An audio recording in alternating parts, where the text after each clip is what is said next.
3. Hey folks, it's Jake with Ninja Fit in DeSoto, Kansas here, and I got Miss Haley Smith again from Marquette Physical Therapy in DeSoto, Kansas. I keep wanting to say real to you, so I don't know why.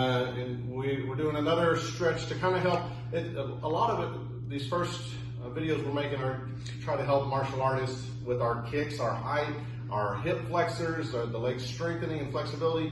But honestly, these are good moves for people just to do to increase their overall range of motion in their daily life, even if they're just walking to and from the car and Walmart, grocery shopping, whatever, and all that stuff, right? So yeah, and it can help with like hip and back pain too. Oh, just good. A lot of us like sit all day, and so we're just tight through here. So it works. It helps to work through the flexibility and the range of motion of our hips.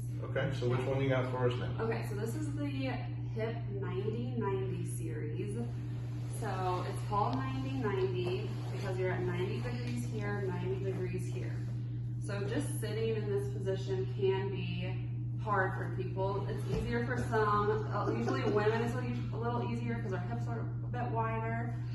But working on sitting here, you might feel a little stretch here. So just even starting off with that, because I feel like, honestly, unless I do something crazy with my leg or something, I feel like I gotta put a handbag behind me for balance. So this could be just a start, but I feel like, I don't know if that's a stretch or just my core getting strengthened or something. Feel free to like use a little hand support right here to push yourself up, because you don't want your back to be curved back here. You want it to be up and big, and that will stretch your hips. So feel free to use a hand if you need it. Okay. And then the first part of this is just leaning forward over that front leg into a stretch. This is gonna stretch this right glute.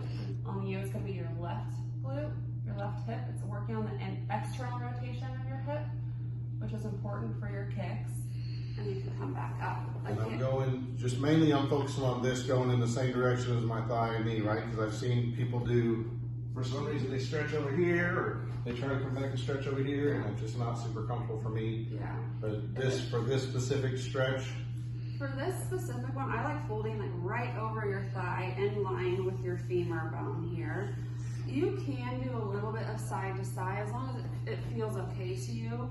For some people, it just doesn't feel good because you get tightness and blocks through your hip. But I like just folding over because that's going to target this glute back here. And I would recommend not holding it for a super long time. 5 to 10, maybe 15 seconds at the most. would you do a rocking motion with this one like we did the rocking adductor? Yep, so I like a rocking motion because it's gonna feel a little safer to your brain. If you just fold over and your brain's like, oh my gosh, you're really stretching my glute, it kind of starts to tighten everything up, and we just wanna make it gentle and easy. So just rocking in and out. So that's the first one. Okay.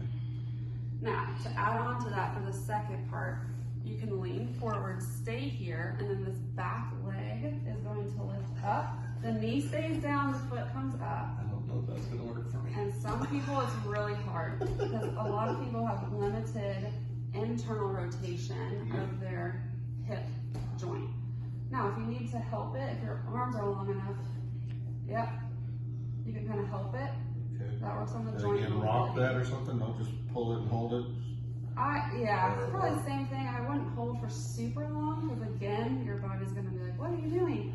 So just in and out. This also strengthens the internal rotator muscles of your hip, which provides some strength as well. You can compare, Both sides, you can compare sides too. Because interesting. one side's gonna be easier than the other. Maybe both are bad, but working on that. Yeah. Okay, and then the third is more of a strength for the right side. You're gonna come up and then back down. This is hard. Some people can't do it. I did. Woohoo! Not every time can I do it, but sometimes. Sometimes. It really requires some glute strength and stability here, but take your time, use your fingertips if you need to help you up, and then come back down. As you're working the strength here, you're getting flexibility through here, which will help you with your kicks. So assisting is okay, Assisting's but fine. the goal eventually is none. Yeah, that is the goal. You gotta work up to it. This can take time. Can I do it on both sides? Try your other side.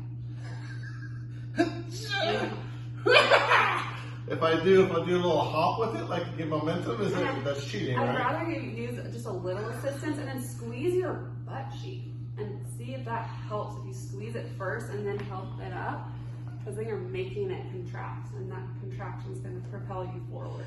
Okay, I see that a little bit. That's so weird. Okay. It's weird. This helps with what muscles again? So like the we're glutes? getting hip internal and external rotation. So this is external, that's internal. And with your kicks, you need that full range to get high in the front and the side when you do your kicks. Right. But we're also working like hip stability and strength, those like tiny little muscles that help stabilize you as you kick. So you're working all of that at the same time, because you can't just be flexible, you have to be flexible and strong to do all your That's true, because a lot of people get injured from throwing their legs higher or further out than their body is prepared for if they don't have the muscle strength to support around their joints, I guess, and to be able to support. I mean, and I like to do for Taekwondo, what we do when we throw kicks, sometimes it's really impressive for us to kick and hold it out there, you know, boom, and hold it out there. And that's kind of fun for like a nice high kick or whatever. It's fun to do, but that takes more than just flexibility. You got to have the flexibility to get it up there, but then you got to be able to hold it. Yeah. You know, you got to have the muscle strength. Yeah. Since we're in that 90-90 position, what's the deal with? I've seen people do the drill where you're trying to switch from side to side. Is this along the same, while we're in that position, we can do this too, or is this like a warm up to get us to loosened up so we can do that? Yeah, so that's a great warm up, because you're taking your hips into external and internal rotation. You're just quieting those joints, warm up the joints, and you can lean back. But if you're really good, you don't lean back and you do it like this. It just requires a lot of flexibility. It's really hard, but that also is a great one to do. Little windshield wiper, as I call them. But